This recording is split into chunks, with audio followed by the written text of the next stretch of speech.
આપે સુરતના 75 ઉમેદવારોનું લિસ્ટ કર્યું જાહેર।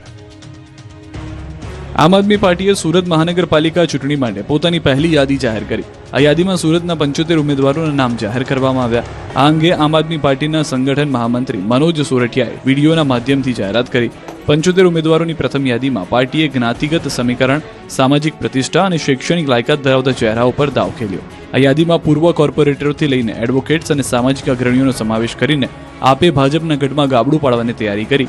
આપના નેતા મનોજ સોરઠિયાએ આક્ષેપ કર્યો કે વર્ષોથી સુરત ભારતીય જનતા પાર્ટીના કુશાસનનો ભોગ બન્યું છે, જેના કારણે શહેર ગ્લોબલ સિટી હોવા છતાં ઇન્ફ્રાસ્ટ્રક્ચર અને વિકાસના મામલે પાછળ રહ્યું।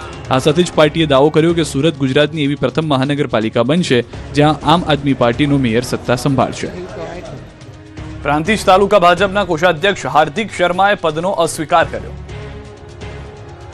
તાજેતરમાં જિલ્લા ભાજપ દ્વારા જિલ્લા અને તાલુકા ભાજપ સંગઠનના અલગ અલગ હોદ્દાઓ પર હોદ્દેદારોની નિમણૂક કરવામાં આવી, જેમાં પ્રાંતિજ તાલુકાના ભાજપના કોષાધ્યક્ષ તરીકે ભૂતકાળમાં બનેલ જુનિયર ક્લાર્કના પેપર લીક કૌભાંડમાં સંડોવાયેલા હાર્દિક શર્માની નિમણૂક થઈ, જેને લઈ અનેક વિવાદો થયા હતા। બાદમાં હાર્દિક શર્માએ પદનો અસ્વીકાર કર્યો હોવાનો તાલુકા પ્રમુખને સંબોધી પત્ર લખેલ હતો, જે પણ સામે આવ્યો છે। તેમણે પત્રમાં અંગત કારણોસર કોષાધ્યક્ષની નિમણૂકનો અસ્વીકાર કર્યો છે। એ કાર્યકર્તા સક્રિય હોય એટલે પાર્ટી આપતી હોય છે, અને આપ્યા બાદ એ કાર્યકર્તાને જ્યારે એના ધ્યાન ઉપર આવ્યું મને જવાબદારી મળી છે, તરત જ એ કાર્યકર્તાએ અસ્વીકાર કર્યો છે। અને એ કાર્યકર્તા જ્યારે અસ્વીકાર કરે છે ત્યારે પદ ઉપર રહેતો નથી।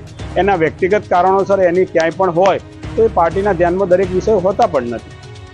સુરેન્દ્રનગર મહાનગરપાલિકાની ચૂંટણી માટે ભાજપમાં ઉમેદવારોનો રાફડો ફાટતા કોની ટિકિટ આપવી તે ચિંતાનો વિષય। સુરેન્દ્રનગર મહાનગરપાલિકાની પ્રથમ ચૂંટણી પહેલા ભાજપ માટે ઉમેદવારોની પસંદગી મોટો પડકાર બની છે।